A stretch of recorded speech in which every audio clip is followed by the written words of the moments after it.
এমন কোনো বাঙালি মনে হয় খুঁজে পাওয়া যাবে না যে আচার পছন্দ করে না। কম বেশি আমরা সবাই কিন্তু আচার খেতে পছন্দ করি।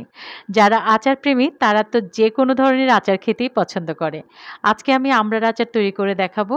আমড়ার সবুজ অংশটা রেখেই কিন্তু খোসাগুলি ছাড়িয়ে নিতে হবে।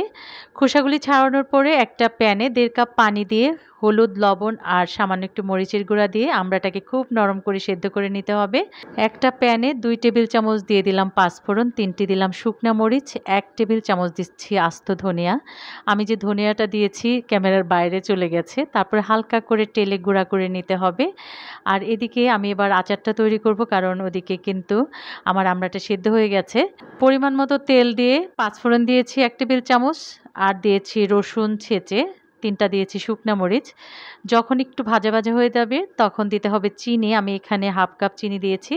কিছুক্ষণ পরে নাড়তে নাড়তে দেখবেন চিনিটা একটু আঠা আঠা হয়ে যাবে আর কালারটাও কিছুটা পরিবর্তন হবে। তখন সেদ্ধ করে রাখা আমড়া দিয়ে দিতে হবে।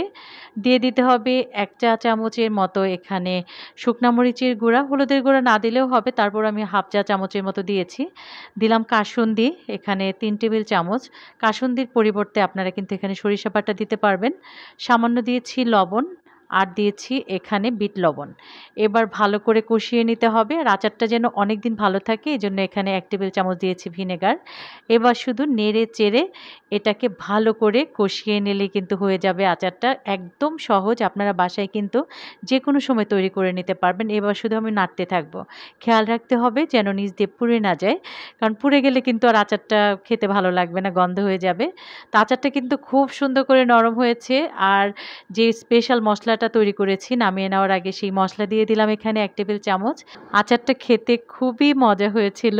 আশা করছি আজকের রেসিপি ভালো লেগেছে।